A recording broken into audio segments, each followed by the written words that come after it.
Ngayon, nasa part 3 na po tayo.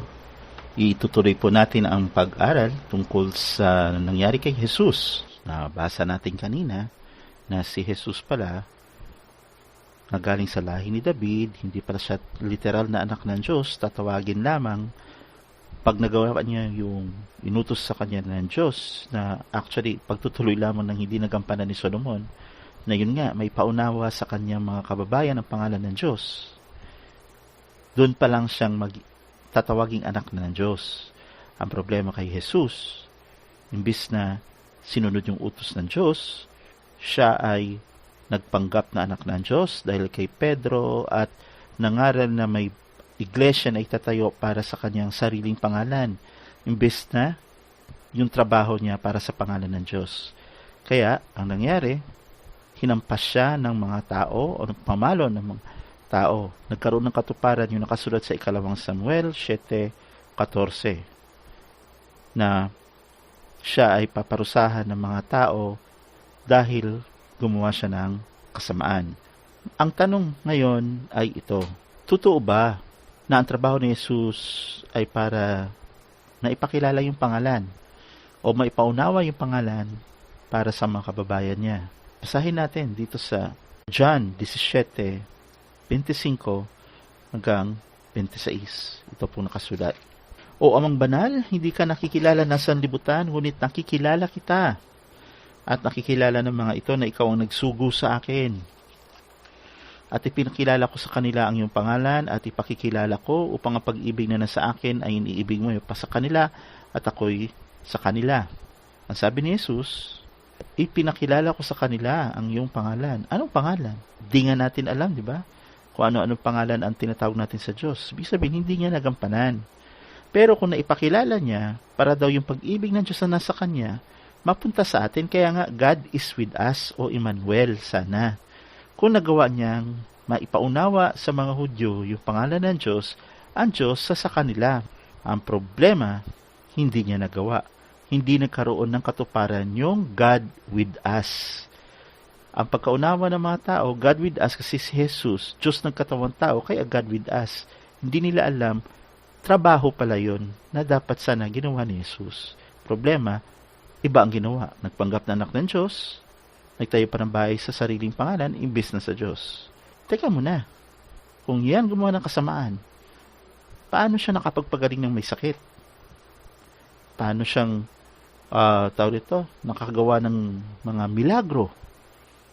Ang question ngayon, kaninong kapangyarihan yon? Sinong nangako sa kanya? Ito ngayon ang ipinaunawa sa amin ni Maestro.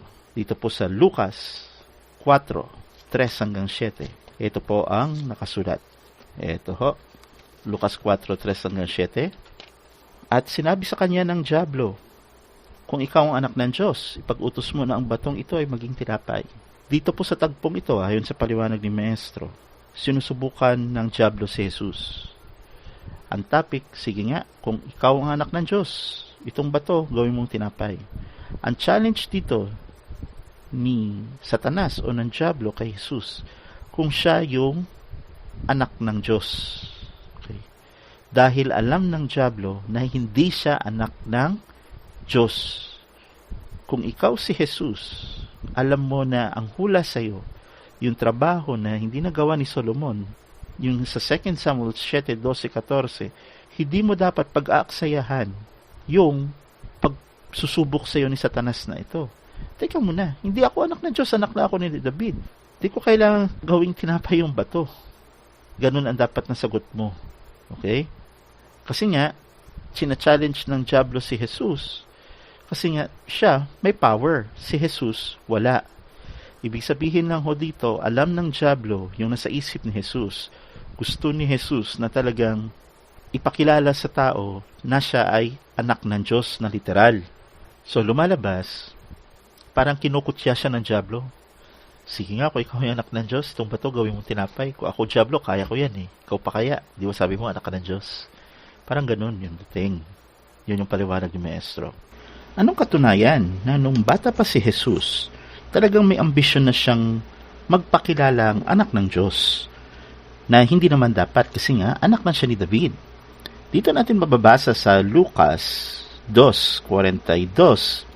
Ituloy natin ang basa hanggang 51. So sa Luke chapter 2 verses 42 to 51, ito pong nakasulat. At nang siya'y may 12 taon na, ay nagsiahon sila ayon sa kaugalian ng kapistahan. At nang kanilang maganap na ang mga araw, at sa pagbalik nila ay naiwan ang batang si Jesus sa Jerusalem at di nalalaman ng kanyang mga magulang. Sabihin na wala si Jesus. Ngunit sa pag-aakala nilang siya'y nasa kasamahan, ay nagsiyaon sila ng isang araw sa paglalakbay at hinahanap nila siya sa mga kamag-anak at sa mga kakilala. So nakakaawa dito yung mag-asawa kasi kumbaga hinanap pa nila sa mga kamag-anak, sa mga kaibigan, kakilala kung nasaan si Jesus.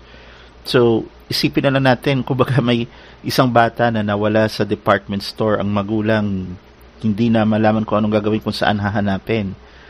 Nung panahon ni Jesus, talagang mahihirapan yung nanay at tatay niya na si Maria at Jose na hanapin siya. Kasi nga, wala pa namang mabilis na sasakyan noon, wala pa namang technology. Sa panahon natin, pag ng anak mo nawala sa department store, mananawagan ka kung sino nakakita sa kanya. Panahon ni Jesus, talagang isa-isahin ng mga magulang niya yung pinuntahan nila, yung pinanggalingan nila, babalik talaga sila doon. Ano nangyari? Verse 45. At nang di nila siya matagpuan, ay nagsipagbalik sila sa Jerusalem na hinahanap siya. At nangyari na nang makaraan ng 3 araw ay natagpuan nila siya sa templo. So 3 days. Saka pala nila natagpuan. Na nakaupo sa gitna ng mga guro, na sila'y pinakikinggan at sila'y tinatanong. At ang lahat ng sa kanya'y nakakarinig ay nagsipanggilalas sa kanyang katalinuhan at sa kanyang mga sagot. Sabihin, bata pa lang si Jesus, alam niya na yung nakasulat. Sabihin din ito, alam niya na kung ano yung magiging trabaho niya sa umpisa pa lang. Yan, tuloy lang natin ang basa. At nang siya'y mga kita nila, ay nangagtaka sila at sinabi sa kanya ng kanyang ina, Anak, bakit ginawa mo sa amin ng ganyan? Narito ang iyong ama at ako na hinahanap kang may hapis. Sabihin, bakit naman anak ganyan? 3 days ka na namin nahanap kung kani-kanino. Nandito ka lang pala. So kung ikaw si Jesus at mabuti kang anak, ang dapat mo sabihin, pasensya na po, ina. Kumbaga magsasabi ka kung ano yung nangyari. Ganun dapat. Tingnan natin kung ano yung sagot ni Jesus at pakinggan natin kung tama pagsagot ni Jesus. Verse 49, at sinabi niya sa kanila, Bakit ninyo ako hinahanap? Di baga talastas ninyo na dapat akong maglumagak sa bahay ng aking ama? At di nila naunawa ang pananalitang sa kanila ay sinabi. At lumusong siyang kasama nila na pasa Nazaret at napasakop sa kanila at iningatan ng kanyang ina sa kanyang puso ang lahat ng mga pananalitang ito. Ibig sabihin, ang sagot ni Jesus, teka, bakit niyo ako hinahanap? Di ba alam niyo na dapat yung trabaho ko sa daddy ko? Yun, sa bahay ng aking ama. Tandaan natin, anak lang siya ni David, hindi siya talaga anak ng Diyos, pero yung salita niya, wala sa natural na paraan. Nangangahulugan, noon pa lang, inaambisyon niya na yung titulo na tatawaging anak ng Diyos. Nasa isip niya, literal siyang anak ng Diyos. Kaya nung pagbalik kay Satanas, dun sa tagpo kay Satanas, nung tinatanong siya ni Satanas, sige nga, kung ikaw yung anak ng Diyos, itong bato gawin mong tinapay. Kaya ganun yung approach ni Satanas, kasi alam ni Satanas na gusto ni Jesus magpakilalang anak ng Diyos, pero hindi niya magawa kasi nga, hindi naman talaga siya literal na anak. Anak lang siya ni David. At higit sa lahat, wala siyang kapangyarihan. Tinutuya siya ni Satanas. Ngayon balik tayo doon sa nakasulat. Ngayon basahin na natin ang sagot ni Jesus at sinagot siya ni Jesus na susulat, hindi sa tinapay lamang nabubuhay ang tao. Gumagamit si Jesus ng talata. Nangahulugan nung unang panahon pa man, gumagamit na sila ng Biblia. Gumagamit na sila ng nakasulat. Yung bang sinalita ni Jesus na yan, nakasulat ba yan? Deuteronomy 8 verse 3. Ito pong nakasulat. At ikaw ay pinapangumbaba niya at pinagdamdam kanya ng gutom at pinakain kanya ng mana na hindi mo nakilala, ni nakilala ng iyong mga magulang upang kanya maipakilala sa iyo na hindi lamang sa tinapay nabubuhay ang tao, kundi sa bawat bagay na bumula sa bibig ng Panginoon. Yung palang salita ni Jesus, nakasulat pala talaga yan. Sinalita propeta Moses yan. Ngayon, nung sinagot siya ni Jesus, na ginamitan siya ng talata, ito ngayon ang ginawa ng dyablo. Verse 5, at iniakyat pa siya niya at ipinakita sa kanya sa sandaling panahon ang lahat ng mga kaharian sa sanlibutan. Ito po, gagamitin natin yung ating talino at unawa. Sabi ni Maestro, iniakyat daw ng dyablo si Jesus. Si Jesus, sinasamba, kinikilalang Diyos. Tapos mabasa natin na iniakyat siya ng dyablo. Parang hindi ho makatotohanan na Diyos si Jesus kasi imagine dyablo. Dyablo, bit siya. Nilagay siya sa taas. Pinakita, kaharian sa sanlibutan. Ang Diyos siya may gawa ng lahat. Tapos ito, Diyos daw ng katawang tao, pero pinapakitaan ng dyablo ng kaharian sa sanlibutan. Nangangahulugan lang po, hindi talaga anak ng Diyos o Diyos man si Jesus. Tao lamang siya na galing sa lahi ni David. Tuloy natin ang basa sa 6. At sinabi sa kanya ng dyablo, sa iyo ibibigay ko ang lahat ng kapamalang ito at ang kwalhatian nila, sapagkat ito'y naibigay na sa akin, at ibibigay ko kung kanino ko ibig. Nilinaw ng dyablo, pinakita sa kanya, kay Jesus, buong mundo. O ibibigay ko sa iyo lahat to, kasi naibigay na sa akin, at ibibigay ko kung kanino ko ibig. Sabi ng namayapang maestro, kaya sinabi ng dyablo na ibigay na sa kanya, kasi nung panahon pa ni Adan at ni Eva, nung nadayan yung mag-asawa, napanalunan niya ang mundo, kaya naibigay niya sa kanya. Kaya ngayon, ang sabi ng dyablo, ibibigay ko kanino ko gusto. Ngayon, ano ang paraan para makuha ni Jesus ang buong mundo? 7. Kaya nga kung sasamba ka sa harapan ko, ay magiging iyong lahat, sabi ng dyablo. Bibigay ko sa iyo lahat yan. Pero, ito naman, sambahin mo ako, sabi ng dyablo. Bibigay ko sa iyo yan. Ngayon, ang paliwanag ni Maestro ganito. Ang sabi ng dyablo, buong mundo kanya. Kung buong mundo ay kanya, dapat ang sinasamba ngayon ng buong mundo ay ang dyablo. Ngunit, sino ba ang sinasamba at niniluwalhati ngayon ng buong mundo? Di ho ba si Jesus? Sino ang nangako ng kalwalhatian, kapangyarihan kay Jesus para sa buong mundo? Di ho ba ang dyablo? Nangangahulugan ang buong mundo, nitong kalwalhatian. Tinupad ng dyablo yung kanyang salita kay Jesus, dahil si Jesus pala ay sinamba ang dyablo. Yan po yung malalaman natin ngayon. Bago natin alamin ang topic na yan, basahin natin sa 13. Kasi ang pagkaunawa ng tao, simula nung mag-usap sila ng dyablo dito, hindi na mulit binalikan ng dyablo si Jesus. Pero ito pong nangyari. 4 verse 13, at nang matapos ang dyablo ang lahat ng pagtukso, ay hiniwalayan siya niya ng ilang panahon. Ang paliwanag ni Maestro, kung hiniwalayan ka ng dyablo ng ilang panahon, babalikan ka sa tamang panahon. Kailan yung tamang panahon na yan? Nung panahon na nag-uusap sila ng mga apostol niya kasama si Pedro. Anong ginawa ni Pedro? Ikaw yung Kristo, ang anak ng Diyos. Tapos, nasakyan ni Jesus. Walang nagsabi siya rito, kundi yung daddy ko na nasa langit. Sabihin, doon na nakuha ng dyablo yung ginawa ni Jesus na pagpapanggap. Kaya nung huli, sinalit ni Jesus kay Pedro, lumagay ka sa likuran ko, Satanas. Satanas ka. Ikaw ay tisod sa akin dahil siya napahamak ako. Si alam ni Jesus na ang ginamit pala ng dyablo upang balikan siya ay si Pedro. Ganun pa man, huli na ang lahat. Ngayon, alamin natin, paano ba sinamba ni Jesus ang dyablo? Anong ginawa niya? At ano ang paraan? Kasi sabi ni Maestro, ganito niya binuksan ang isip namin. Ang aral na nakasulat dito sa Biblia ay dalawang aral.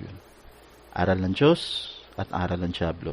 Para malaman natin kung anong ginawa ni Jesus, kung talagang sinunod niya ang aral ng dyablo, dapat malaman natin ang aral ng Diyos. Pag nalaman natin ang aral ng Diyos at ang aral ng dyablo, tayo ba ay maluloko pa? Diba hindi na? Yan po ang gagawin natin ngayon.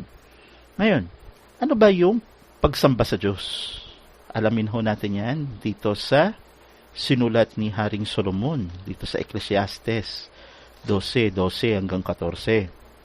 At bukod dito, anak ko, maaaralan ka. Kinakausap na po tayo dito. Tungkol sa paggawa ng maraming aklat ay walang wakas, at ang maraming pag-aaral ay kapaguran ng katawan. Sabi dito, paggawa ng maraming aklat ay walang wakas, at ang maraming pag-aaral ay kapaguran ng katawan. Sabihin, ang daming nag-aral tungkol sa Biblia, napagod na lang. Tuloy natin ang basa, 13. Ito ang wakas ng bagay, lahat ay narinig. ikaw ay matakot sa Diyos, sundin mo ang kanyang mga utos, sapagkat ito ang buong katungkulan ng tao. Ang sabi ni Solomon, ito na yung pinakasamari, wakas ng bagay, lahat narinig. Matakot sa Diyos, sundin ang utos, yun ang buong katungkulan. Ang daming nag-aral tungkol sa Biblia, kung ano-ano ang paliwanag. Nilinaw ni Solomon, ang mahalaga, matakot sa Diyos, sundin ang utos. Tanong, paano natin maunawaan yan? Saan natin babasahin? Para hindi tayo mapagod. Kasi nga marami daw pag-aaral, kapaguran. Basahin natin sa Isaiah 34:16. Ito pong nakasulat. Iyong saliksikin sa aklat ng Panginoon at iyong basahin kahit isa sa mga ito ay hindi magkukulang. Wala mangangailangan ng kanyang kasama sapagkat inutos ng aking bibig at pinisan sila ng kanyang espiritu. Para pala maunawaan natin yung ibig sabihin ng pagkatakot sa Panginoon, at pagsunod sa kanyang utos, ang babasahin natin yung aklat ng Panginoon. Ito palang aklat ng mga propeta para hindi tayo mapagod. At kaya, di ba, kaya natin nalaman na may sugong darating kasi binasa natin sa aklat ng mga propeta. At ito na nga, dumating na yung inutusan, pinakilala na yung aral ng Diyos na doon sa website na thename.ph para hindi na tayo mapagod. Kasi nga, siya ay propeta ng Diyos. Ngayon, balikan natin ang Ecclesiastes 12:12 hanggang 14. Ito pong nakasulat. Bukod dito, maaaralan ka tungkol sa paggawa ng maraming aklat ay walang wakas at ang maraming pag-aaral ay kapaguran ng katawan. Ito ang wakas ng bagay, lahat ay narinig, ikaw ay matakot sa Diyos at sundin mo ang kanyang mga utos sapagkat ito ang buong katungkulan ng tao. Sapagkat dadalhin ng Diyos ang bawat gawa sa kahatulan, pati ng bawat kubling bagay, maging ito'y mabuti o maging ito'y masama. Pag tayo ay tunay na natakot sa Diyos, sinunod natin ang utos, ang pagpapala ay ito. Malalaman natin ang nakakubling mabuti at ang nakakubling masama. Ibig sabihin, hindi na tayo maluloko. Basahin natin ulit sa Deuteronomy 11:26-28. Ito po ang nakasulat. Narito, nilalagay ko sa harap ninyo sa araw na ito ang pagpapala at ang sumpa. Ang pagpapala kung inyong didinggin ang mga utos ng Panginoon inyong Diyos na aking iniutos sa inyo sa araw na ito. Ano ba yung pagpapala? Pag sinunod yung utos. So, takot sa Diyos, sundin ang utos. Sumpa, kung hindi ninyo didinggin ang mga utos ng Panginoon Diyos, kundi kayo lulihis sa daan na aking iniutos sa inyo sa araw na ito, upang sumunod sa ibang mga Diyos na hindi ninyo nakakilala. Kaya tama, nung binasa natin yung sa Ecclesiastes, pag sinunod natin ang utos ng Diyos, at tunay tayong natakot sa Diyos, malalaman na natin yung mabuti at masama. Ibig sabihin, hindi na tayong maluloko. Alam na natin kung ano yung gagawin natin para mapapasailalim tayo sa pagpapala ng Diyos at ano ang iiwasan para hindi tayo masumpa. Tanong, ano ba yung ibig sabihin ng pagkatakot sa Panginoon? Marami kasing nagsasabi, takot ako sa Panginoon. Ano ba yung takot sa Panginoon? Mahalaga ba na dapat nating hanapin ang tunay na kahulugan ng pagkatakot sa Panginoon?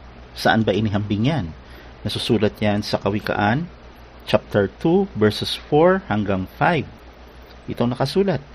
Kung yung hahanapin siya na parang pilak at sasaliksikin mo siyang parang kayamanang natatago, kung magkagayo iyong maunawa ang pagkatakot sa Panginoon at masusumpungan mo ang kaalaman ng Diyos. Ayon kay Maestro, pag hinanap natin ang ibig sabihin ng pagkatakot sa Panginoon na parang kayamanang natatago, masusumpungan natin yan. Kaya tayo nandito ngayon at nakikinig sa aral na to dahil hinahanap natin ang Panginoon, ang tunay na pagsunod sa Panginoon. Ngayon, anong ibig sabihin ng pagkatakot sa Panginoon? Dito po natin babasahin sa Kawikaan 9:10. Ito po ang paliwanag ni Maestro na base sa babasahin natin. 9:10, ang pagkatakot sa Panginoon ay pasimula ng karunungan at ang pagkakilala sa banal ay kaunawaan. Yung palang tunay na pagkatakot sa Panginoon ay yung makilala mo ang banal. Pag sinabing makilala ang banal, makilala mo yung Diyos na kinakatakutan mo. Takot ka nga sa Diyos. Anong pangalan? Ang daming pangalan. Hindi yung takot sa Diyos. Takot loko yun. Gawa-gawa mo lang yan. Sabi mo lang yan. Hindi yan totoong takot sa Diyos. Hindi mo alam ang pangalan Bakit? Totoo ba na pag sinabing pagkakilala sa banal, yan ba ibig sabihin yan? Yung pagkakilala sa pangalan. Alamin natin, sino na ba ang banal? Revelation 15 verse 4. Ito po ang nakasulat. Sahin po natin, sinong hindi matatakot o Panginoon? Tandaan natin ang topic, pagkatakot sa Panginoon. Sinong hindi matatakot o Panginoon at walhatiin ang iyong pangalan, sapagkat ikaw lamang ang banal, sapagkat lahat ng mga bansa ay darating at magsisisamba sa harap mo, sapagkat ang iyong mga matuwid na gawa ay nangahayag. Nangangahulugan, nilinaw sa Revelation, ang pagkatakot at ang pagwalhati sa pangalan ng Panginoon, sapagkat siya lamang ang banal. Ang pagkakilala sa banal ay kaunawaan. Yung takot sa Diyos na tunay is makilala mo ang kanyang banal na pangalan. Pag nagawa natin yan, doon pa lang tayo magkaroon ng tinatawag na tunay na karunungan at kaunawaan tungkol sa aral ng Diyos. Saan ba nagkulang ang tao? Kawikaan 4:7. Karunungan ay pinakapangulong bagay, kaya't kunin mo ang karunungan. Ayon sa palawaran ng Maestro, kaya tayo nag-aaral. Ganun pa man, sa paghahabol natin ng karunungan, meron nagkulang. Tuloy natin yung basa. Buuhin ko po ang basa. Karunungan ay pinakapangulong bagay, kaya't kunin mo ang karunungan. Oo, sa lahat mong kukunin ay kunin mo ang unawa. Ganito niya piniliwanag itong binabasa natin. Nagsumikap ang tao para makapagtapos, ngunit nagkulang tayo sa unawa. Anong katunayan? Ang daming tao, ang taas na ng naabot na pag-aaral. Pero, pagdating ng linggo, sasambahin natin yung tao na bugbog sarado at nagsisigaw pa, Diyos ko, bakit mo ko pinabayaan? Taong sumigaw na sinisisi ang Diyos kung bakit siya pinabayaan, yun ang sinasamba natin. Nasaan ang unawa po natin doon? Marunong lang ho tayo, pero kulang tayo sa unawa. Kaya anong nangyari sa mundo natin yun? Sumpa. Kung kailan pa na matindi yung kaalaman na natin sa panahon natin. Pero, mas lalong tumitindi pa yung dinadanas nating krisis dahil hindi natin nagamit yung ating unawa. At ngayon pa lang, sa panahon na to, sa yugto ng kasaysayan, na ang tao magkakaroon na ng pareho ng karunungan at unawa dahil makikilala na natin ang pangalan ng Diyos, masusunod na natin ang kanyang mga utos na noon pa man ay naihayag na ni Maestro.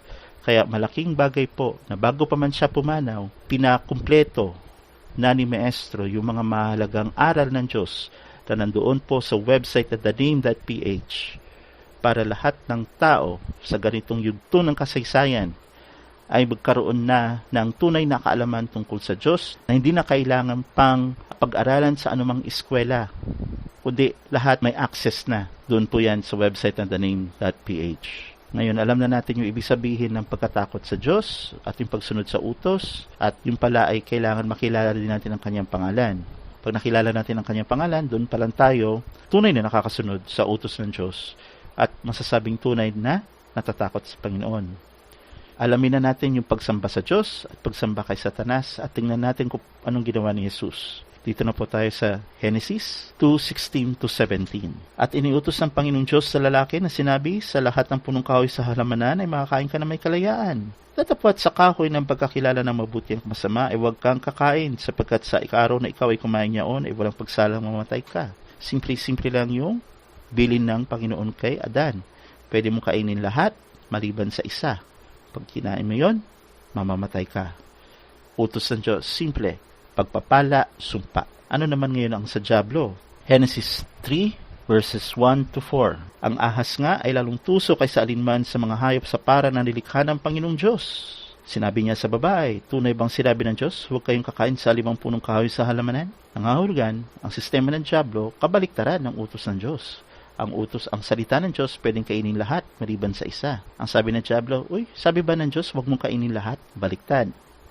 Ano ngayon ang sabi ng babae? At sinabi ng babae sa ahas, sa bunga ng punong kahoy sa halamanan ay makakain kami. Tatapwat, sa bunga ng punong kahoy na nasa gitna ng halamanan ay sinabi ng Diyos, huwag kayong kakain niyaon, huwag ninyong hipuin, baka kayo'y mamatay. Ang sabi ng babae, pwede kami kumain sa lahat, maliban lang sa isa. Pag ginalaw namin yun, mamamatay kami. Ano ang sabi ng dyablo? 4. At sinabi ng ahas sa babae, tunay na hindi kayo mamamatay. Sabihin, kabaliktaran ng aral ng Diyos. Sabi ng Diyos, pwedeng kainin lahat, maliban sa isa. Sabi ng dyablo, sabi ng Diyos, huwag kainin lahat. Tapos nung sinagot siya ng babae, hindi, pwede namin kainin lahat except sa isa. Pag kinain namin isa, mamamatay kami. Sabi ng dyablo, hindi kayo mamamatay. Baliktad na baliktad yung aral ng dyablo. Nangangahulugan, ang pagsamba kay Satanas ay baliktarin mo yung aral ng Diyos. Kaya nung sinalita ng Diablo kay Jesus na sambahin siya, ang ibig lang sabihin ng Diablo doon, gawin ni Jesus yung ginawa niya nung panahon ni Adan. Ano yan? Baliktarin mo yung utos, kita mo nanalo ako. Ngayon, kung gusto mo sa iyo yan, baliktarin mo rin yung utos ng Diyos. Ganun po yung gagawin dapat ni Jesus kung gusto niyang mapunta sa kanya yung kapangyarihan ng Diablo.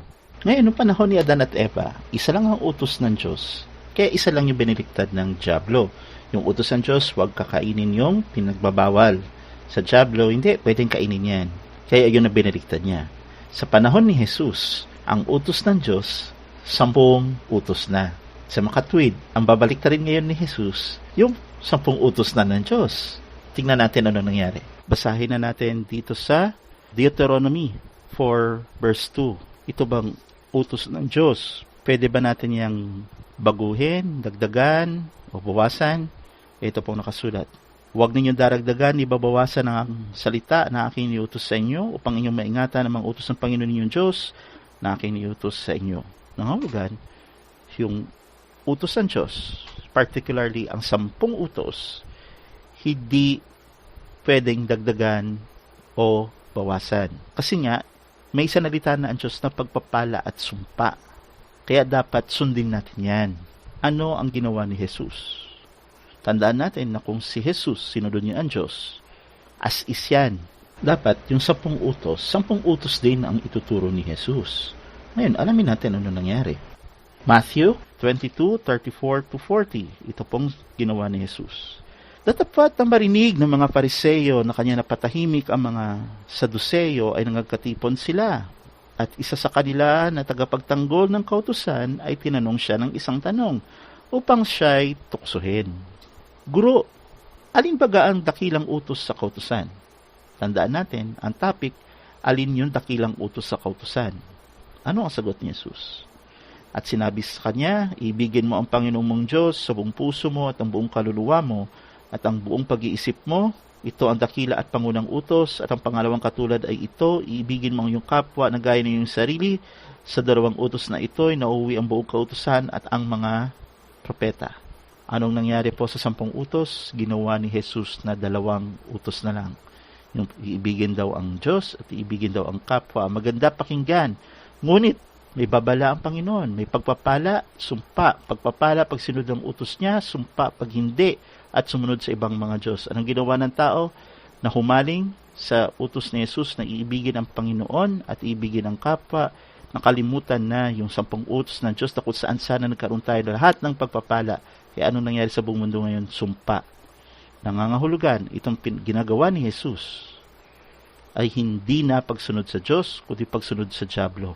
Wala namang binabaliktad si Jesus dyan eh. Basahin ho natin. Ano ba yung utos ng Diyos na kung sinunod sana ng buong mundo ay hindi tayo naligaw ngayon? Deuteronomy 5 verse 16. Ito po ang nakasulat. Igalang mo ang iyong ama at ang iyong ina gaya ng iniutos sa iyo ng Panginoon mong Diyos, upang iyong mga araw ay lumawi at upang ikabuti mo sa lupain na ibinibigay sa iyo ng Panginoon mong Diyos. Ang sabi dito ng propetang Moses, igalang mo ang iyong ama at ina. Kaya igalang kasi nga ang Diyos, yan ang may likha sa atin. Pero ganun pa man, kaya tayo nandito sa mundo dahil sa mga magulang natin. Kaya sinabi ng propetang Moses na sinalita sa kanya ng Panginoon, igalang ang magulang, ang iyong ama at ina. Kasi nga, pag ginalang natin yung magulang natin, para na rin nating ginagalang ang paglikha ng Panginoon sa atin. Kasi ang nag-create sa atin, hindi naman ang Diyos direkta, kundi ang magulang natin. Kung walang magulang natin, wala tayo dito sa mundo. Kaya nga, igalang. Ganun pa man, ang pagpapala, upang yung mga araw ay lumawig at kabuti mo sa lupain na binibigay sa iyo ng Panginoon mo Diyos. Pag sinunod natin yung utos ng Diyos na yan, na igalang ang magulang, gaganda na buhay natin, hahaba pa. Ano ba yung kabaliktaran ng igalang? Diba, mapuot ka sa iyong ama't ina. Ano bang ginawa ni Jesus? Ito po sa Lucas 14:25-26. Nagsisama nga sa kanya ang lubhang maraming tao at siya'y lumingon sa kanila ay sinabi, Kung ang sinumang tao ay pumaparito sa akin at hindi napupuot sa kanyang sariling ama at ina, at asamang babae at mga anak at mga kapatid na lalaki at mga kapatid na babae, o pati sa kanyang sariling buhay man, ay hindi siya maaaring maging alagad ko. Ano sabi ni Jesus? Kung ang sinumang tao ay pumaparito sa akin at hindi napupuot sa kanyang sariling ama at ina, nangangahulugan para ka maging tagasudod ni Jesus. Mapuot ka sa magulang mo. Teka muna, salita ng Diyos igalang sa kanya kapuutan. Kabaliktaran o hindi? Kabaliktaran. Kaya nga, sistema ng dyablo. Ano pa yung utos ng Diyos na kung nasunod natin lahat, ilumala ang kasamaan sa mundo? O basahin natin sa Deuteronomy 19:19 to 21.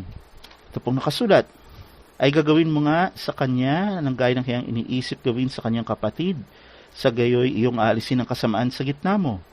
At maririnig niya ang mga natitira at matatakot at hindi na sila magkakamit pa ng gayong kasamaan sa gitna mo. At ang iyong matay huwag mahabag, buhay kong buhay, mata kong mata, ngipin kong ngipin, kamay kong kamay, paa kong paa. Nangangahulugan, ang salita ng Diyos dito, pag gumawa ng kasamaan ang isang tao laban sa kanyang kapatid, paparusahan, huwag kaawaan. Ngayon, kaya sinalita dito, buhay kong buhay, mata kong mata, ngipin kong ngipin, kamay kong kamay, paa kong paa. Ibig sabihin, gamitin din natin yung common sense, ika nga. May kanya-kanyang kategoryan. Kaya nga, mata kong mata, ngipin kong ngipin, kamay ko. Ibig sabihin, dapat yung parusa naaayon din sa ginawa ng tao. Hindi naman pwede yung jaywalking ka tapos death sentence ang ibigay sa iyo. Hindi naman tama yun. Yung po yung ibig sabihin dito. Gumawa ng karampatang o pagpataw na parusa para hindi na pamarisan. Totoo ba na yung ibig sabihin ng mata sa mata, yan po yung tinatawag na katwiran? Basahin po natin. Dito po sa awit 18, ito po ang nakasulat. 18:24 to 27. Kaya't kinantimpala ako ng Panginoon ayon sa aking katwiran, ayon sa kalinisan ng aking kamay sa kanyang paningin. Sa mahabagin ay pakikilala kang mahabagin, sa sakdal na tao ay pakikilala kang sakdal, sa dalisay pakikilala kang dalisay, at sa matigas na loob ay pakikilala kang mapagmatigas. Sapagkat iuliligtas ang napipigating bayan, ngunit ang mapagmataas na mata ay iyong ibababa. Ang salita dito, katwiran. Sa mahabagin, mahabagin ka. Kung mabuting tao yan, maging mas mabuti ka sa taong yan. Kung sakdal yan, mas maging sakdal ka. Kung dalisay yan, mas maging dalisay ka. Ibig sabihin, ganun ang dapat mo pagtrato ng kapwa. Pero, sa matigas na loob, pakikilala kang mapagmatigas. Ibig sabihin, teka muna, pag yan, gumawa ng hindi tama, na ipapataw tayong parusa dyan. Yun yung katwiran. At pag nagawa natin yan, ililigtas yung napipigating bayan, walang maaabuso. At yung mga mapagmataas na mata iyong bibaba, ibig sabihin walang aabuso din sa kapangyarihan. Walang maaabusong tao at walang abusadong tao. Pag yang utos ng Diyos ang ginawa natin. Ang problema, kaninong utos ang sinunod natin? Tandaan natin, sa Diyos, parusahan ang kasamaan ng naaayon. Ano naman ang nangyari kay Jesus? Tandaan natin ang kabaliktaran ng aral ng Diyos, aral ng dyablo. Ano ang ginawa ni Jesus? Dito po sa Mateo 5:38 hanggang 44. Narinig din yung sinabi, mata sa mata at ngipin sa ngipin. Ibig sabihin, alam ni Jesus yung utos. Datapwat sinasabi ko sa inyo, huwag kayong makilaban sa masamang tao, kundi sa sino mang sa inyo'y sumampal sa kanan mong pisngi, iharap mo naman sa kanya ang kabila. At ang mag-ibig na ikaw ay pagsakdal at kunin sa iyo ang iyong tunika, ay iwan mo rin naman sa kanya ang iyong balabal. Ibig sabihin, walang-wala ka na nga, ninanakawan ka pa, hayaan mo pang pagnakawan ka. Yun ang ibig sabihin ni Jesus. At sa sino mang ipipilit sa iyo, na ikaw ay lumakad ng 1 milya, ay lumakad ka ng 2 milya na kasama niya. Sino mang pipilit sa iyo, na ikaw ay lumakad ng 1 milya. Pag sinabing pipilit, hindi mo kagustuhan. Sabi ni Jesus, lumakad ka pa ng 2 milya na kasama niya. Ibig sabihin, magpaabuso ka pa. Bigyan mo ang sa iyo'y humihingi at huwag mong talikdan ang sa iyo'y nangungutang. Narinig ninyong sinabi, ibigin mo ang iyong kapwa at kapuputan mo ang iyong kaaway. Datapat sinasabi ko sa inyo, ibigin ninyo ang inyong mga kaaway at idalangin ninyo ang sa inyo'y nagsisiusig. Bigyan mo ang sa iyo'y humihingi at huwag mong talikdan ang sa iyo'y nangungutang. Dito maraming tao ang nagkaroon ng iba-ibang paliwanag. Ang paliwanag ni Maestro, bigyan mo sa iyo humingi, huwag mo talikdan ang sa iyo nangungutang. Ibig sabihin, kahit walang-wala ka na, magbigay ka pa. Hindi naman tama yun. Sa aral ng Diyos, ibigay mo lang yung kaya mo. Huwag ka nang sumobra doon kasi paano ka na, kawawa ka na. Ibig sabihin nun, gagamitin mo yung talino mo, huwag ka magpaabuso. Kay Jesus, hindi, magpaabuso ka pa. Kung gagamitin natin ang ating karunungan at kaunawaan, sinasalita ni Jesus, hindi siya kakampi ng kabutihan. Kakampi niya yung masama. Kaya ang kasamaan lumaganap sa buong mundo. Kaya nga, yung salita ng diablo sa kanya, bibigay ko sa yung lahat ito, sambahin mo ako. Paano? Baliktarin mo yung utos. Binaliktad ko yung utos, nanalo ko sa hardin ng Eden, kaya ito. Ngayon, kung gusto mo pa sa iyo yan, simple lang, gawin mo yung inutos ko. Baliktarin mo lang yung inutos ng Diyos. Anong ginawa ni Jesus? Binaliktad. Nagkaroon siya ng kapangyarihan, buong mundo nasa kanya. Ngunit, yung parusa ng Diyos, nagkaroon ng kaganapan kay Jesus. Ano yan? Yung paggawa ng kasamaan, hampasin siya ng mga tao. Dito, kitang-kita natin ang ginawa ni Jesus na kasamaan. Hindi na nga siya nagsisi doon sa pagpapanggap niyang anak ng Diyos. Ang ginawa niya pa, lalo niyang ipinagpatuloy dahil sumamba siya sa diablo. At dahil sa pagsamba natin kay Jesus, sinamba na rin natin ang diablo nang hindi natin alam, kaya pandaraya. Kaya nga buong mundo ay nasumpa. Sumunod tayo sa ibang Diyos na hindi natin nakilala. Tanong, kung ano ba yung utos ng Diyos na kung sinunod sana natin, hindi sana tayo nagkaroon ng tinatawag ngayon na climate change crisis. Ano ba yung utos ng Diyos na yan? Dito natin babasahin sa Exodus 31:12-18. Ito po ang nakasulat. At ang Panginoon ay nagsalita kay Moises ng sinasabi, salitain mo rin sa mga anak ni Israel na yung sabihin katotohanang ipangingilin ninyo ang aking mga sabat, sapagkat isang tanda sa akin at sa inyo sa buong panahon ng inyong lahi. Upang inyong makilala na ako ang Panginoon na nagpapabanal sa inyo, inyong ipangilin ang sabat nga, sapagkat yao'y pangilin sa inyo, ang bawat lumapastangan ay walang pagsalang papatayin, sapagkat sino mang gumawa ng anumang gawa sa araw na yaon ay hiwalay ang taong yaon sa kanyang bayan. 6 na araw na gagawin ang gawain, tatapat ang 7 araw ay sabat na takdang kapahingahan, pangilin sa Panginoon. Sino mang gumawa ng anumang gawa sa araw ng sabat ay walang pagsalang papatayin. Kaya ang mga anak ni Israel ay mangingilin ng sabat, natutuparin ang sabat sa buong panahon ng kanilang lahi na pinakapalaging tipan. Ito ang tanda sa akin at sa mga anak ni Israel magpakailanman, sapagkat sa 6 na araw na ginawa ng Panginoon ng langit at lupa, at sa 7 araw ay nagpahinga at naginhawahan. May utos ang Diyos sa 10 utos. Okay? Hindi lang puro utos yan. Ang utos dyan ay napakadaling sundin. Magpahinga sa trabaho. 6 na araw na magtatrabaho ka, pero 7 araw, magpahinga ka naman. Ang Diyos nga nagpahinga After niya ginawa ang langit at ang lupa, nagpahinga siya ng 7 araw o ng 7 parte ng kanyang paglikha, nagpahinga siya doon. Kung ang Diyos nagpahinga, tao pa kaya? Paliwanag pa ni Maestro, kung mapapansin nyo, pag tayo ay nagkasakit, ang unang payo ng doktor, magpahinga. Punta tayo sa ospital, ano bang nangyari doon? Tayo ay nakahiga, nagpapahinga. Nangangahulugan, malaking bagay ang pahinga sa tao. Ano ba ang nangyari, ba't hindi natin nasunod ito? Basahin natin sa John 9 verse 16. Ito po ang nakasulat. Ang ilan sa mga Pariseo ay nagsabi, ang taong ito'y hindi galing sa Diyos sapagkat hindi nangingilin sa Sabat. Tatapwat sinasabi ng mga iba, paano bagang nakakagawa ng ganyang mga tanda ang isa taong makasalanan at nagkaroon ng pagkakabahagi sa gitna nila. Ibig sabihin, hindi sinusunod ni Jesus yung utos ng Diyos. Yung Sabat na magpahinga, doon pa siya nagpapagaling. Teka muna, di ba, kung ano-ano mga katwiran ang ginawa ng tao. Ano pa yung ginawa ni Jesus sa Sabat? Dito natin babasahin sa John, sa 1:5-18 hanggang 19. Ito po ang nakasulat. Dahil dito ay lalong ngang pinagsikapan ng mga Hudyo na siya ay patayin, sapagkat hindi lamang sinira ang araw na Sabat, kundi tinatawag din naman na kanyang sariling ama ang Diyos na siya'y nakikipantay sa Diyos.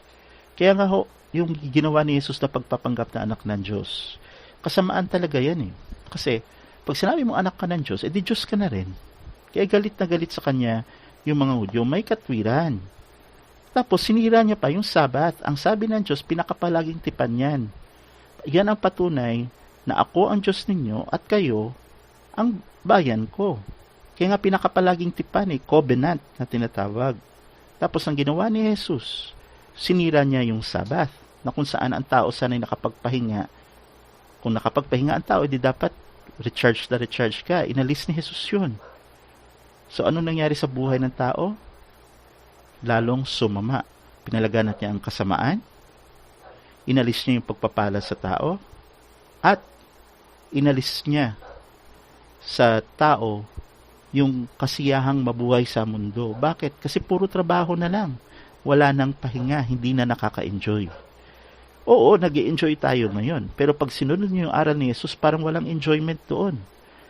Kasi nga, ano pa si Jesus? Kaninong aral ang sinusunod niya? Aral ng dyablo. Sa Diyos, gusto ng Diyos, sinunod mo yung utos, pagpapala. Na-enjoy niyo yung buhay niyo sa mundo. Anong ginawa ni Jesus? Hindi. Magpakahirap kayo. Magpakaabuso kayo. Hayaan niyo yung masama.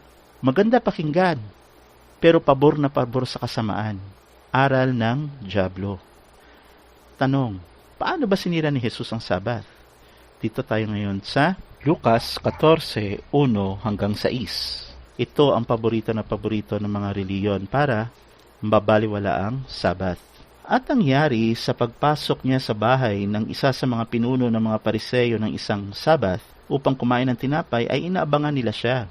At narito, sa kanyang harapan ay may isang lalaking namamaga. Ibig sabihin, taong may sakit dinala sa harap niya, panahon ng Sabat. At pagsagot ni Jesus ay nagsalita sa mga tagapagtanggol ng kautusan at sa mga Pariseyo na sinasabi, matuwid baga o hindi na magpagaling sa Sabat? Datapwat sila hindi nagsiimik at siya'y tinangnan niya at siya'y pinagaling at siya'y pinayaon. Ibig sabihin, tinanong niya, tama ba na magpagaling ng tao sa Sabat? Hindi nakasagot. Pinagaling niya yung may sakit. So, ang nangyari, sabi ng Marillion, kita nyo, yung katwiran ni Jesus, importante yung pagpapagaling niya. At yung utos ng Diyos, luma na yan, wala na yan. Ano pang ginawa ni Jesus? 5. At sinabi niya sa kanila, sino kaya sa inyo ang kung magkaroon ng isang asno o bakang lalaki na mahulog sa hukay at sa pagdakay hindi kukunin kahit araw ng Sabat? Paano yan? Gumamit pa siya ng halimbawa. Pag yung alaga mong hayop, yung asno o baka mo nahulog sa hukay, hindi mo ba kukunin yan kahit araw ng Sabat? Hindi nakasagot sa kanya yung mga tagapagtanggol ng kautusan. Ngayon, talaga nga hindi makakasagot sa kanya kasi siya lang yung may unawa na mas matindi pa doon sa mga nagsasabing tagapagtanggol ng kautusan, kasi nga siya yun dapat na magpaunawa sa tao tungkol sa kautusan ng Diyos, lalo na tungkol sa pangalan. Ang ginawa ni Jesus, imbis na pinakita niya yung liwanag ng tunay na pagsunod sa kautusan ng Diyos, ay lalo niya pang inalis sa tao yung tunay na karunungan na yan. Kasi ang dinodiyos niya, sinasamba niya, ang dyablo na. Ngayon, nung dumating itong propeta na gaya ni Moses na si Maestro, ano ang pinakita sa kanya ng Diyos? Na siyang magsasansala sa sinalita ni Jesus tungkol sa Sabat. Na paano daw pag yung hayop mo, yung baka o asto mo, nahulog sa hukay, hindi mo ba yan pupulutin sa araw, kukunin o ililigtas sa araw ng Sabat? Nung panahon na yan, mahalaga yung asno at baka kasi yan yung mga beasts of burden nila. Kasi nung panahon na yan, mahirap silang makapamukid pag wala silang asno o di kaya baka. Mahihirapan silang magtrabaho. Ano ang nasa utos ng Panginoon? Ito ang pinakita ng Panginoon kay Maestro. Deuteronomy 5 verse 12 to 14. Ito po ang nakasulat. Iyong ipagdiwang ang araw ng Sabat upang ipanginin gaya ng iniutos sa iyo ng Panginoon mong Diyos. 6 na araw na gagawa ka at iyong gagawin ang lahat na iyong gawain. Ngunit ang sa 7 araw ay Sabat sa Panginoon mong Diyos. Sa araw na yan ay huwag kang gagawa ng anumang gawa. Ikaw, niyang iyong anak na lalaki at babae, niyang iyong aliping lalaki, ni babae, ni ang iyong baka, ni ang iyong asno, ni anuman sa iyong hayop, ni ang iyong taga-ibang lupa na nasa loob ng iyong mga pintuang bayan, upang iyong ang aliping lalaki at babae makapagpahingang gaya mo. Tuloy pa natin sa 15. At inyong lalahanin na ikaw ay naging alipin sa lupain ng Ehipto, at ikaw ay nilabas ng Panginoon mong Diyos doon sa pamagitan ng isang makapangyarihang kamay at tatabisig, kaya iniutos sa iyo ng Panginoon mong Diyos na ipangilin mo ang araw ng Sabat. Nilinaw ng Panginoon, magpahinga ka sa araw ng Sabat, 6 na araw, gagawa ka, 7 araw, magpahinga ka. Anak mo, alipin mo. Ibig sabihin alipin, sa panahon natin, yung mga trabahante mo. Kasi ngayon, hindi na pwede yung alipin, wala nang ganun. Yung mga nagtatrabaho sa iyo, baka, asno, ni anumang sa iyong mga hayop. Ibig sabihin, pati yung asno mo, pati yung baka mo, pahinga yan. Pati yung taga-ibang lupa na nasa loob ng inyong pituang bayan. Kasi nga, pinaalala sa kanila ng Diyos na once upon a time, naging alipin din kayo. Kaya, kung ano yung kabutihan na ginawa sa inyo, ganun din ang gawin nyo sa kanila. Hayaan nyo silang magpahinga. Ibig sabihin, ang Sabat, lahat dapat magpahinga. Kaya yung katwiran ni Jesus, paano pag yung baka mo o yung asno mo nahulog sa hukay sa araw ng Sabat? Di mo ba ililigtas yun? Baliwala yun. Kasi, kung sinusunod mo yung aral ng Diyos, dapat hindi nakakalabas yung baka o asno mo. Kasi lahat dapat magpahinga. Kaya yung katwiran ni Jesus na yan, maling-mali. Tanong, ano ba, totoo ba na may pinarusahan sa araw ng Sabat dahil sa paglabag sa araw ng Sabat? Basahin natin dito sa Bilang 15:32 to 36. Samantalang ang mga anak ni Israel ay nangasailang, ay nakakasumpong sila ng isang lalaki na namumulot ng kahoy sa araw ng Sabat. Namumulot lang po ng kahoy, pero araw ng Sabat. At silang nakasumpong sa kanya na namumulot ng kahoy ay dinala siya kay Moises at kay Aaron at sa buong kapisanan. At kanilang inilagay siya sa bilangguan sapagkat hindi pa pinahayag kung ano ang gagawin sa kanya. Tandaan natin, hindi kaagad pinarusahan yung taong namumulot lang ng kahoy sa araw ng Sabat. Kasi nga, namumulot lang naman eh. Kaya, kinulong mo na, detention. So dito, may kita din natin na inaantay ni Moses, ni Propeta Moses, kung anong hatol dun sa taong yan. Kasi namumulot nga lang eh. Ano sabi ng Panginoon? At sinabi ng Panginoon kay Moises, ang lalaki ay walang pagsalang papatayin. Babatuhin siya ng buong kapisanan sa labas ng kampamento. At inilabas siya sa buong kapisanan sa kampamento at kanilang binato siya hanggang sa mamatay ng mga bato. Gaya ng iniutos ng Panginoon kay Moises. Inantay ni Moses ang utos ng Diyos at tungkol sa taong yan, pinarusahan, mamatay, mamumulot. Kasi nga, ang bilin ng Diyos, lahat magpahinga. Paano tayo makakapagpahinga kung may naririnig ka na may taong nagtatrabaho? Hindi pahinga yun. Disturbo yun. Ang ibig lang sabihin ng Diyos dyan, lahat kayo pinagpapahinga ko, huwag ninyong disturbohin ng isa't isa. Igalang ninyong isa't isa kasi nga nagtrabaho kayo, magpahinga naman kayo. Kaya kung meron mang lumapag dyan, papatayin. Bakit? Kasi walang paggalang sa inyo yan.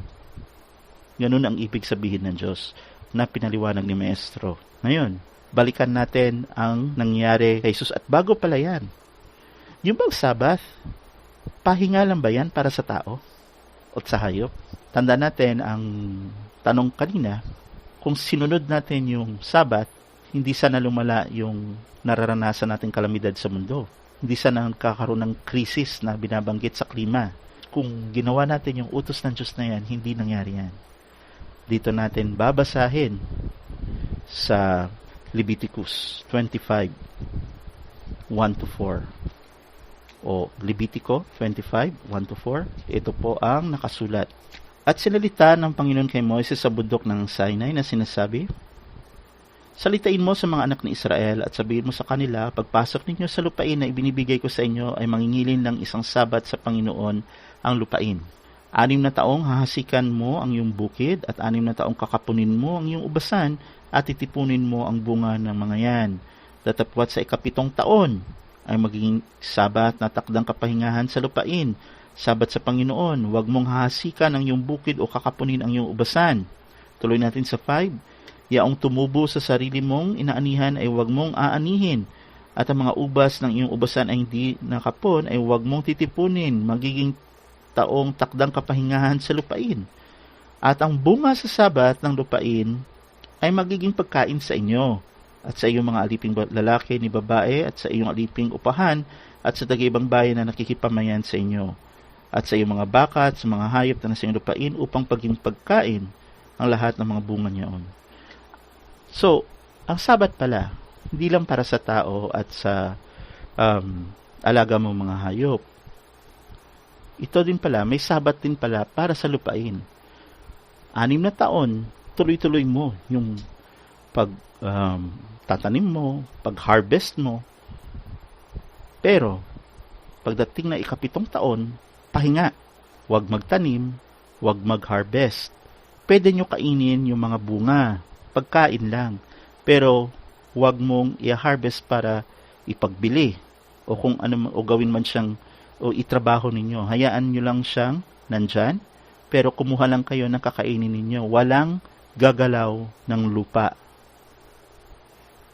Ang ginagawa natin sa mundo ngayon, nandyan pa rin pagtatanim, pag-harvest. Ngayon naman, pagbimina, pagkuha ng langis. Okay. May utos pala ang Diyos na pag 7 taon, pahinga. Dapat pala, kung ito na ituro sa atin ng mga nagpapakilala ng reliyon, na sa ganitong taon, walang gagalawin na resources para kahit papaano makapag-recharge naman ang mundo. Anong ginawa natin? Inabuso. Binaliwala natin yung Sabat dahil kay Jesus, kaya hindi na rin natin nalaman yung pagpapahalaga sa kapaligiran. Kung gagamitin natin ang talino natin dito sa salita ng Diyos, ibig sabihin, alagaan nyo rin yung kapaligiran nyo. Pagpapahinga rin yan.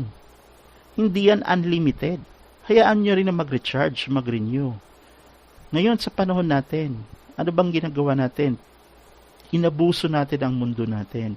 Inabuso natin ang mga resources, yung mga yamang kalikasan, yamang lupa. Pagtanim, halos wala ng pahinga ang lupa. Kaya anong nangyari sa buong mundo ngayon? Krisis. Nandyan ang lindol, nandyan ang baha. Bakit inabuso nyo ang mundo? Kaya yan ngayon ang ginaganti sa atin ng mundo, na likha ng Panginoong Diyos. Noon pa man, may utos na ang Panginoon tungkol sa pag-aalaga para sa sarili at para sa lupain. Dahil sa sinunod natin ang aral ni Jesus, na aral ng Diablo palang tinuturo, lahat yan nawala. Kaya anong nangyari sa mundo natin ngayon? Kasamaan, kasiraan, kalamidad. Ano pa ang nangyayari sa mundo ngayon? Di ba? Turo sa atin ng reliyon ang dala ni Jesus, kapayapaan. Tandaan natin ang Sabat, kapayapaan din yan kasi lahat tayo nagpapahinga. Inalis ni Jesus ang Sabat, di parang inalis mo na rin ang kapayapaan. Ano ba ang dala ni Jesus sa mundo? Dito na ngayon sa Lucas 12:49 hanggang 53. Ako'y naparito upang maglagay ng apoy sa lupa at ano pang ibigin ko kung magningas na. Ibig sabihin, ang dala niya pala apoy. Ito ho, in a way, symbolical. Bakit? Kasi inalis mo yung Sabat sa tao, na kung saan ang Sabat ay hindi lang pagpapahinga ng tao, kundi na lupain. Inalis mo yung pahinga ng lupain. Ano nangyari sa buong mundo ngayon? Dahil naabuso, climate change crisis. Ano ba ang pag sinabing climate change crisis? Global warming. Di parang apoy, pag-iinit. Dahil yan sa ginawa ni Jesus na pag-alis ng utos ng Diyos tungkol sa Sabat. Tuloy natin ang basa. 50. Tatapat ako'y may isang bautismo pang ibautismo sa akin at ganong aking kagipitan hanggang sa ito'y maganap. Kasi nga, ang sabi ni Maestro, kung si Jesus dapat mamatay para sa ating lahat, dapat excited siyang mamatay. Dapat hindi siya nagigipit. Kaya siya nagigipit dahil hindi siya dapat mamamatay. Alam niya na matindi ang parusang pagdadaanan niya dahil gumawa siya ng kasamaan. Tuloy natin ang basa. Inaakala ba ninyo na ako'y naparito upang magbigay ng kapayapaan sa lupa? Kaya ganun ang salita ni Jesus kasi nga, ito yung mangyayari. Akala ba ninyo na dala ko kapayapaan? Kasi nga gawa ng turo na rin yun. Sinasabi ko sa inyo, hindi, kundi pagkus pagkakabahabahagi. Sapagkat mula ngayon ay magkakabahabahagi ang 5 sa isang bahay, 3 laban sa 2 at 2 laban sa 3. Sila ay magkakabahabahagi. Ang ama ay laban sa anak na lalaki at ang anak na lalaki ay laban sa ama. Ang ina ay laban sa anak na babae at ang anak na babae ay laban sa kanyang ina. Ang biyenang babae laban sa kanyang manugang na babae at ang manugang na babae laban sa kanyang biyenang babae. Dala pala ni Jesus pagkakahati-hati, dibisyon, mag-aaway-away sa loob ng isang bahay. Sa isang sambahayan, iba't ibang reliyon, buong mundo, iba't ibang bansa, pero nagkahati-hati tayo dahil sa reliyon na gawa ni Jesus. Kasamaan, kalamidad, kaguluhan, pagkakabahabahagi. Yan ang naging resulta ng aral ni Jesus. Ganun pa man, si Jesus, muli wala nang kasalanan. Nakilala lang natin yung tunay na nangyari kay Jesus. Alamin natin, ngayon nabisto na natin na ito pala ang nangyari kay Jesus. Ito palang tunay niyang ginawa. Yung bang reaction natin na pagkagulat, pagkabalisa, o disappointment, nakahula ba yan? Basahin natin ngayon. Isaiah 14 verse 9 to 20. Ito po ang nakasulat. Ang Seol mula sa ibaba ay nakikilos sa iyo upang sulubungin ka sa iyong pagdating. Nangapupukaw ang mga patay dahil sa iyo, sa makadibagay ang lahat ng pinakapangulo sa lupa, nagsitindig mula sa kanilang mga luklukan ang lahat ng hari ng mga bansa. Kasi nga, buong mundo magugulat na itong taong ito na dating tinitingala, gumawa pala ng kasamaan. At sinabi dito, ang Seol mula sa ibaba na ikilos sa iyo pang salubungin ka sa iyong pagdating, nangapupukaw mga patay dahil sa iyo. Sa mga katwidbagay lahat at pinakapangulo sa lupa, nagsitindig mula sa kanilang mga luklukan lahat ng hari ng mga bansa. Ibig sabihin dito, yung matagal na hiwaga tungkol kay Jesus, ngayon gigising na. Magigitla na buong mundo. Silang lahat ay magsisisagot at magsasabi sa iyo, pati ba ikaw naging mahinang gaya namin? Ikaw ba'y naging gaya namin? Korap ka rin pala. Yun pala ang ibig sabihin. Masama ka rin pala. Yun ang ibig sabihin dito. Ang iyong kahambugan ay nababa sa Sheol, pati ng tunog ng iyong mga biola, ang uod ay nangangalat sa ilalim mo at tinatakpan ka ng mga uod. Kahambugan, bakit? Kasi nagpanggap siyang anak ng Diyos dahil kay Pedro, nagtayo pa ng bahay sa sarili bisa sa Diyos, at binaliktad niya yung utos ng Diyos. At ano pang matinding kahambugan? Bago siya namatay, Diyos ko, bakit mo ako pinabayaan? Imbis na humingi na tawad sa Diyos, nanisi pa sa Diyos, kaya ayan, patay. Uod nangangalat sa ilalim mo kasi nga, hindi naman siya nabuhay muli. Tinatakpan ka ng mga uod kasi nga, namatay siya dahil sa kanyang sariling kasalanan. Malalaman natin mamaya yan. Ano't nahulog ka mula sa langit o talas sa umaga, anak ng umaga, paanong ikaw ay lumagpak sa lupa? Ikaw na siyang pahina ng mga bansa. At sinasabi mo sa iyong sarili, ako'y sasampa sa langit, aking itataas ang aking luklukan sa itaas ng mga bituin ng Diyos, at ako'y upo sa kapisanan sa mga kaduluduluhang bahagi ng hilagaan. Sasampa sa langit, tataas ang aking luklukan sa itaas ng mga bituin ng Diyos. Sinalita ba ni Jesus yan? O, dito tayo ngayon sa Mateo 26:63-64 hanggang 65. Datapat hindi umimik si Jesus at sinabi ng dakilang saserdote sa kanya, kita'y pinapanumpa alang-alang sa Diyos na buhay, na sabihin mo sa amin kung ikaw nga ang Kristo, ang anak ng Diyos. At sinabi sa kanya ni Jesus, ikaw ang nagsabi. Gayon may sinasabi ko sa inyo ngayon, buhat ngayon ay inyong makikita ang anak ng tao na nakaupo sa kanan ng kapangyarihan at puwaparitong nasa mga alapaap ng langit, na magkagahinapak ng dakilang saserdote ang kanyang mga damit at sinabi, nagsalita siya ng kapusungan. Ano pang kailangan natin ng mga saksi? Narito, ngayon narinig ninyo ang kapusungan. Anong nangyari? 66. Anong akala ninyo? Nagsisagot sila sa kanilang sinabi, kadarapat-dapat siya sa kamatayan. 67. Na magkayoy iniluraan siya ng kanyang mukha at siya'y kanilang pinagsusuntok at tinatampal siya ng mga iba. Ano bang nakasulat? Pag siya'y gumawa ng kasamaan, hahampasin siya ng pamalo ng mga tao, panghampas sa mga tao. Paparusahan siya ng mga tao dahil sa kanyang kasamaan. Nakasulat pala. Ito na po, yung hula ni Propeta Isaias na to, tungkol pala to kay Jesus. Ngayong nabisto na siya, nakilala na natin yung tunay na nangyari sa kanya. Ano pa ho nakasulat? Ako'y, dito po sa 14:14, Isaiah, ako'y sasampa sa itaas ng kaitaasan ng mga alapap, ako'y maging gaya ng kataas-taasan. Sinabi ba ni Jesus yan? Dito po sa John 10:29-34. Ito pong nakasulat. Ang aking ama na sa kanila ay nagbigay sa akin ay lalong dakila kaysa lahat at hindi sila maagaw ni naman sa kamay ng ama. Ako at ang ama ay iisa. At nagsidampot uli ng mga bato ang mga Hudyo upang siya'y batuhin. Sinagot sila ni Jesus, maraming mabubuting gawa na mula sa amang pinakita ko sa inyo. Alin sa mga gawang yaon ang ibinabato ninyo sa akin? Tandaan natin ang style ng Diablo, ang sistema ng Diablo, kabaliktaran. Ang dapat kung si Jesus matino, teka, anong masamang ginawa ko kaya niyo ako babatuhin? Ang sabi ni Jesus, teka, marami akong mabuting ginawa. Alin sa mabuting gawa ko ang dahilan bakit niyo ako babatuhin? Baliktad, Diablong-Diablo. Sinagot siya ng mga Hudyo, hindi dahil sa mabuting gawa ay binabato ka namin, kundi sa pamumusong, sapagkat ikaw, bagaman ikaw ay tayo nagpapakunwari kang Diyos. Sinagot sila ni Jesus, di ba nasusulat sa inyong kautusan, aking sinabi, kayo ay mga Diyos?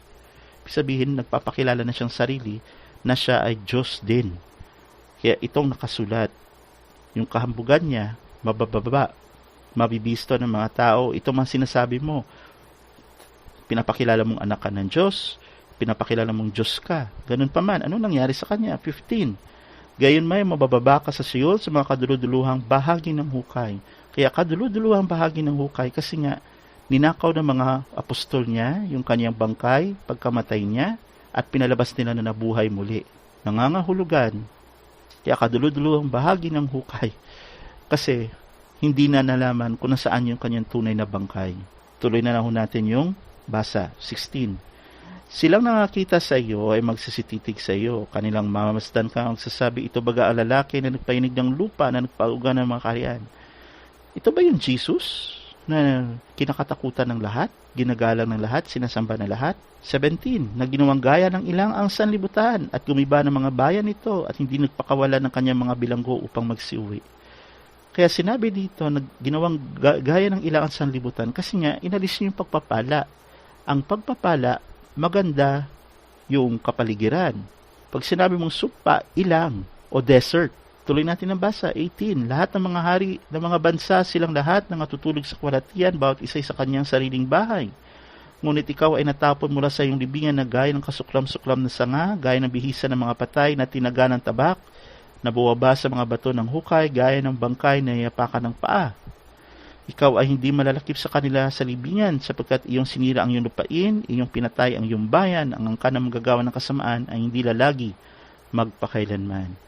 At para saan ba si Jesus sinugo? Di ba? Para sa mga Israelita. Iligtas ang kanyang bayan sa kanilang makasalanan. Ano bang ginawa niya? Nagpanggap na Diyos, titay na bahay sa sarili, sinamba pa ang Diablo, aral ng Diablo ang itinuro. Imbis na ligtas ang kanyang bayan sa kanilang makasalanan, hindi na nagawa. Bagkus, buong mundo, aral ng Diablo pa ang sinunod. Kaya, ang parusa sa kanya, hahampasin ng mga tao, hindi malalakip sa libingan. Tingnan nyo, pag pumunta tayo sa simbahan, hanggang ngayon nakapako pa rin. Yung mga hari, inaalala yung buhay, kamatayan, nakapagpahinga na, pero siya hanggang ngayon nakapako pa rin. Nangangahulugan, hindi na libing-libing. Ngayon pa man, dahil nabisto na si Jesus, medyo makakapagpahinga na. Dahil nga, nalaman na natin yung totoong nangyari sa kanya. Ito ang tanong. Paano natin nalaman na si Jesus ang tinutukoy sa hula na to? Basahin natin. Kasi itong talas sa umaga, pag binasa natin sa ibang version yan, lumalabas, yan daw si Lucifer. Morning star, yan daw si Lucifer. So, babasahin natin ngayon dito sa ibang version ng Biblia. Ito pong nakasulat. So, pag binasa po natin yan sa King James Version, Isaiah 14:12, How art thou fallen from heaven, O Lucifer, son of the morning? How art thou cut down to the ground, which did weaken the nations? Isaiah 14:12. Ngayon yung Lucifer, pinalit nila sa nakasulat na morning star. Pero pag binasa natin sa ibang version, How have you fallen from heaven, O morning star, son of the dawn? You have been cast down to the earth, you who once laid low the nations. Nangangahulugan, ang ginawa ng mga nag-translate ng salita ng Diyos sa iba't ibang version, yung morning star ginawang Lucifer. Ganun pa man, may ibang version na pinakita yung talagang nakasulat na morning star dito po sa Isaiah 14:12 na code doon sa taong pinarusahan ng Diyos dahil nagpanggap na Diyos.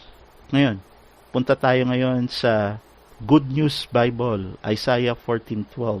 King of Babylon, bright morning star, you have fallen from heaven. In the past you have conquered nations, but you have been thrown to the ground. So, yung Isaiah 14:12, symbolical na King of Babylon, na yan din yung bright morning star. Sino yan? Punta tayo ngayon dito sa Revelation. At alamin muna natin, yung bang Lucifer o tala sa umaga, yan din ba si Satanas? Kasi sa loob ng pagkahaba-habang panahon, pinalabas nila na si Lucifer, yan din si Satanas. Gumawa pa ng kwento na nagkaroon daw ng labanan sa langit, na dahil si Lucifer, gusto niya na siya lang yung maningning na anghel, na inggit, gusto niya na maging Diyos din, nagkaroon ng labanan, natalo siya, nilaglag siya sa lupa, ginawa siyang Satanas. Alamin natin kung yan ba yung tunay na kwento. Alamin natin, sino ba yung tala sa umaga o Lucifer? Yan ba si Satanas? Revelation 12 verse 9.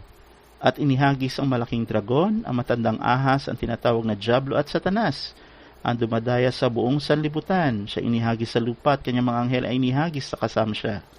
Yung palang dragon, ahas, Diablo, Satanas, yan si Satanas, hindi siya yung tala sa umaga. Sino ba yung totoo ba yan? Revelation 20 verse 2. Ito po ang nakasulat. At sinugaban niya ang dragon, ang matandang ahas na siyang Diablo at Satanas, at ginapos na 1,000 taon. Nangangahulugan, yung Diablo, Satanas, dragon, matandang ahas, yan yung si Satanas. Hindi siya yung tala sa umaga. Ang tanong, sino yung tala sa umaga? Revelation 22:16 o Apokalipsis 22:16. Akong si Jesus. Sabi nga ni Maestro, si Jesus ang nagsasalita. Akong si Jesus, parang under oath, ay nagsugo ng aking anghel upang sa inyo magpatotoo ng mga bagay na ito sa mga iglesia. Ako ang ugat at ang supling ni David, ang maningning na tala sa umaga. Sabi ni Jesus, meron siyang uutusan na anghel, magpapatotoo ng mga bagay na ito sa mga iglesia. Ibig sabihin, hindi niya kalaban ang taong magpapatotoo ng mga bagay na ito sa kanya. Anong patutuhanan? Ako ang ugat at ang supling ni David. Ibig sabihin, hindi siya anak ng Diyos. Anak lang siya ni David. Pinatutuhanan ni Maestro yan. Ano pa? Ako ang maningning na tala sa umaga. Ibig sabihin, siya rin yung tala sa umaga na nakasulat dito sa hula sa Isaiah 14. O sa ibang mga version, pinalabas na Lucifer. Nangangahulugan, pinapakita ni Jesus na may darating na pagpapatotoo sa kanya, na siya rin ang nagbigay ng pahintulot, na siya ay hindi anak ng Diyos, anak lang siya ni David. Ibig sabihin, siya yung nakahula dun sa 2 Samuel 7:12-14, na hinampas sa mga tao na lahi ni David dahil sa paggawa niya ng kasamaan. At ano pa, maningning na tala sa umaga, siya yung nakahula na morning star na mabibis ng buong mundo na gumawa ng kasamaan. Yan po yung pinakita sa amin ni Maestro. Ngayon, ito ang tanong ngayon. Teka muna, sino sumulat ng Apokalipsis? Di ba, apostol? Nung binasa natin, ang paliwanag ninyo, propeta lang ang paniniwalaan. Bakit binabasa ninyo ngayon yung sinasabi ninyo pag-amin ni Jesus na siya yung tala sa umaga at ugat at supling na siya ni David na sulat ng isang apostol? Parang inconsistent yata ang aral ni Maestro. Alamin natin, sino ba yung sumulat ng Revelation? Propeta ba? O apostol ba? 22 verse 8-9 ng Revelation. At akong si Juan, ako ang nakarinig at nakakita ng mga bagay na ito, at ang aking marinig at makita ay nagpatira pa ako upang sumamba sa harapan ng anghel na nagpakita sa akin ng mga bagay na ito. At sinasabi niya sa akin, ingatan mong huwag gawin yan, ako'y kapwa mo alipid at ang iyong mga kapatid na propeta at ang tumutupad ng mga salita ng aklat na ito, sumamba ka sa Diyos. Nangangahulugan, ang sumulat ng Apokalipsis, hindi pala apostol na si Juan, kundi propeta na ang pangalan din ay Juan. Prophet John, hindi apostol John. Ang nangyari kasi sa tao, nung makita na John ang sumulat ng Revelation, akala nila apostol. Yung pala, ang pangalan na John, common na pangalan yan nung panahon na yan. Kaya itong Revelation, hindi apostol ang sumulat, kundi propeta na ang pangalan ay Juan. Tanong, kung propeta ang sumulat nito, ano pala ang mga apostol all this time? Revelation 2 verse 2. Nalalaman ko ang iyong mga gawa at ang iyong pagpapagal at pagtitiis at hindi mo matiis ang masasamang tao. At sinubok mo ang mga nagpapanggap na apostol at sila hindi gayon at nasumpungan mo silang pawang bulaan. Nangangahulugan, gaya ng paliwanag natin kanina, ang Biblia nahati sa dalawang aral. Aral ng Diyos, aral ng Diablo. Aral ng Diyos, yan yung mga propeta. Aral ng Diablo, yan yung aral ni Jesus, na ang nangyari, imbes na inihayag ng mga apostol yung ginawa ni Jesus na pagsunod sa Diablo, pinagpatuloy pa nila. Gumawa sila ng kung ano-anong kasaysayan tungkol kay Jesus. Kaya ang ginawa ng tao, ang sinunod, yung kanilang sinulat, yung tinatawag na bagong tipan, yan pala ay puro kasinungalingan. Ang nakasulat dyan, puro panloloko sa tao. Ano ba yung panloloko? Sabi nga ni Maestro, ang mabuti, walang halong masama yan. Ang masama, walang halong mabuti. Pag ang mabuti, hinaluan mo ng masama, o ang totoo, hinaluan mo ng mali, panloloko yan. Yan ang New Testament. Pagkahalo ng tama at maling aral tungkol sa Diyos. Kaya tayo naloko kasi hindi na natin alam yung tama at mali. Kaya nga, ngayon alam na natin yung ibig sabihin ng pagkatakot sa Diyos at pagsunod sa utos. Dahil nandyan na yung tunay na inutusan, malalaman na natin ngayon dito sa New Testament kung ano dito yung tunay na aral ng Diyos at yung gawa-gawa lang nilang aral ng Diyos na yung pala aral ng Diablo. Sa susunod na pagtalakay natin, aalamin natin kung yung bang sinabi ni Jesus na anghel na magpapatuto sa kanya, nasabi niya ba yan? Kasi nga yung sa Revelation, matagal nang patay si Jesus nung sinulat niyan. Kapag sinabi natin si Jesus ang nagsalita doon, dahil lumalabas, buhay pa si Jesus. Ang totoo po niyan, pinapakita lang ng Revelation yung mga nakasulat dito sa salita ng Diyos na hindi pa nagkakaroon ng katuparan. Continuation, yung Revelation. Nandoon makikita natin yung hindi pa natutupad. Si Jesus, bago pa siya namatay, sinabi niya na may darating na magpapatuto sa kanya. Hindi nilinaw ng mga apostol yon, bagkus kung ano nung pinagsusulat nila. Kaya yung Revelation, reminder yan tungkol sa sinabi ni Jesus noon na mayroong magpapatuto sa kanya. So, pahinga muna tayo at ang susunod nating topic ay tungkol sa bagay na yan. Aalamin natin yung darating na tunay na magpapakilala sa pangalan ng Diyos at kay Jesus. Aalamin natin yung pagnakaw sa bangkay ni Jesus ng mga apostol at ang ginawa nilang panuloko sa tao at ang pangalan ng Diyos. Kung paano kami tinuruan ni Maestro. Ganun pa man, nililinaw ko po. Nasa website na po ito. Doon sa website na thename.ph. Pero dahil po sa request ng mga tao na gusto nila mapakinggan ang aral ni Maestro, ganito po natin ginagawa. Sinishare namin sa inyo through recording. Salamat po. Pahinga muna tayo.